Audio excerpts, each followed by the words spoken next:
I got something awesome to show you guys. So I bought a new toy. Let's check it out. Brand new Honda lawnmower. It's the GC200 HRX by Honda, and we're gonna go mow the lawn, and then I'm gonna talk to you guys about what I think about it. So stay tuned.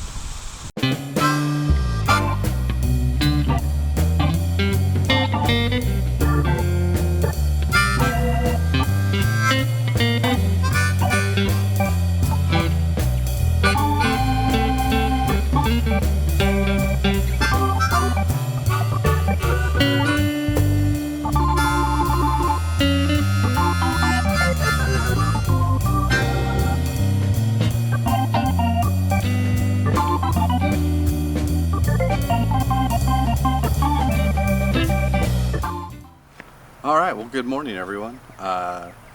Just wanted to give you guys a quick update on the new Honda lawnmower. So funny story, my wife's brother and his wife bought a new house, and of course in buying a new house comes a lot of new things that are needed, and so I offered up my old Troy-built lawnmower as a housewarming gift, along with an older Echo weed eater that I had. Which means I get a new lawnmower, which is pretty spectacular. So it was a lot of research. I actually went and looked at a lot of different lawnmowers. I'd really like to get a reel mower. So I couldn't really justify getting a reel mower until my lawn was a lot more leveled, and with close to 9,000 square feet and the access to my yard, just not something I was going to get done this year. Also knowing that I'm going to need a rotary mower regardless if I have a reel mower or not, I went ahead and made the purchase of the Honda. I looked at the Super Recycler 21 inch, really wanted to go with the personal pace setup. After all the reviews, I think it hands down is probably the best review out there. But the downside of the Toro is got dogs barking everywhere.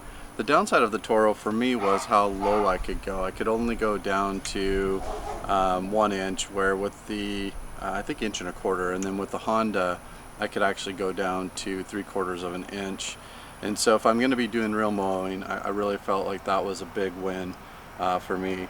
The other thing is I do a lot of bagging because we have a pool, and I've found when mulching, when we're gonna have a pool party, is just not something I like to do. All the stuff ends up in the pool, so I probably bag 6 to 7 times a year, and having the option to kind of mulch / bag I thought was a big win.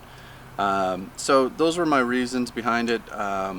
I did end up going with the blade stop system. I have found, now that I've used it a couple times, that it's super handy to be able to stop mowing, empty the bag, how to adjust the wheels without having to always shut the motor off. Not that it's hard to pull start these things. I just find that it's kind of a convenience thing at the end of the day, honestly. So let's talk about the pros.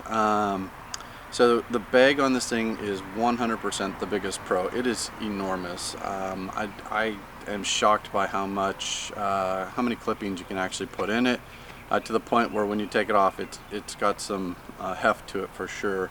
The other pro, I think, is the ability to, a big pro for me was the ability to fully bag, fully mulch without having to put a plug in it, and or to do both. And I kind of find this to work pretty well, and I'm going to be testing this out a lot more as time goes on. With Bermuda, it grows so darn fast that sometimes even if I go 4 days without mowing and I want to mulch, I do get a lot more clippings. So having the ability to kind of do half and half and bag, I know I'm putting those nutrients back in, yet at the same time not necessarily leaving a bunch of clippings on top of the grass. So to me that was a huge win, and another plus with this. The pace system, or the cruise control, I think is what Honda likes to call it. I'll demonstrate it here. It is really pretty easy to use. It does take a little bit of dialing it in, but I'm holding the GoPro in one hand and able to pretty much mow the outside edge of my yard. Now I didn't get 100% close to everything as I'm still getting used to the lawnmower. Also, I should state, my old lawnmower my old Troy-Bilt was a front wheel drive, where this is a rear wheel drive, and there is a pretty big difference in how they handle and how they control. But the cruise control works really well. I know Alan, I think, talks about it being pretty active. I found if you just dial it back a little bit, you can find a pretty leisurely pace that you can walk at with it. It definitely wants to go. It is not something that you're gonna, sit back on. You can dial it up to where you should basically be running behind it. The other thing I really noticed between going from a I think my Troy-Bilt was probably 7 or 8 years old, kind of on the lower end of the Troy-Bilts back when I bought it, to kind of the higher end 21-inch cut, was the weight of it is pretty substantial. I believe it goes right around 98 pounds, 100 pounds.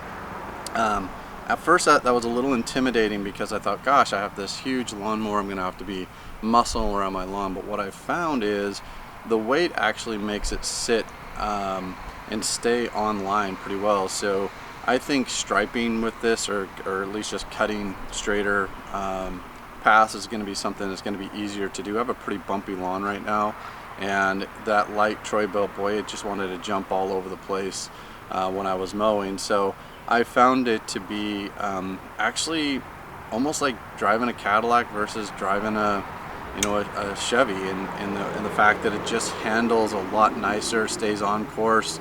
I was able to pretty much mow around corners and everything pretty easy with one hand while recording. So I think that's a huge plus with it as well. The blade system, it has a really nice cut. I'll show you the cut here. This is Bermuda, being cut at 1.25 inches, close to 1.5 inches, somewhere right in that range.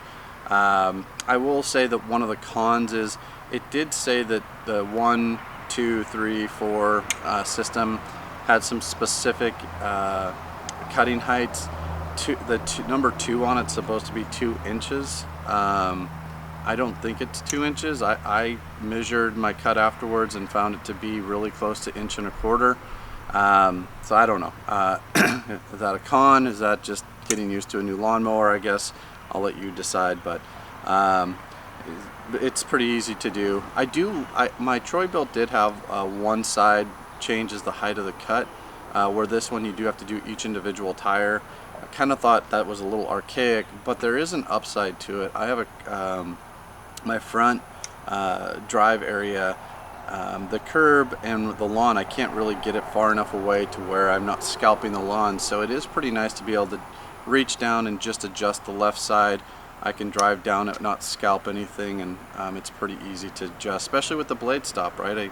I don't have to worry about shutting the whole thing down. I literally push a button, pull the handle, and I'm back up and running when I want to cut. So that's another pro for it. All in all, it's got a big tank. The gas tank inlet is huge and super easy to put gas in it, and again, don't want to be making any spills on the lawn, so that's another nice feature that they've added to it. I've only used it twice now, and so I don't have a lot to add other than definitely a huge upgrade. I would definitely recommend it. It's been at the end of the day, does it cut the grass? Yes. Does it cut the grass well? Yes. I did not sharpen the blades out of the shop. I literally just put it in use. I'm not seeing a lot of tearing on my grass. I do sharpen my blades. My old Troy-Bilt, I had 2 blades that I sharpened and rotated about every month and a half to 2 months. I will be pulling the blades off and sharpening these, and probably getting a backup set of blades, and I'll do a review on that process in the future, although there's a ton of videos out there on it. So outside of that, guys, I appreciate you tuning in. I hope you like the review. I'll show some videos of me just cutting the grass here, and let you decide on what you think of the end result.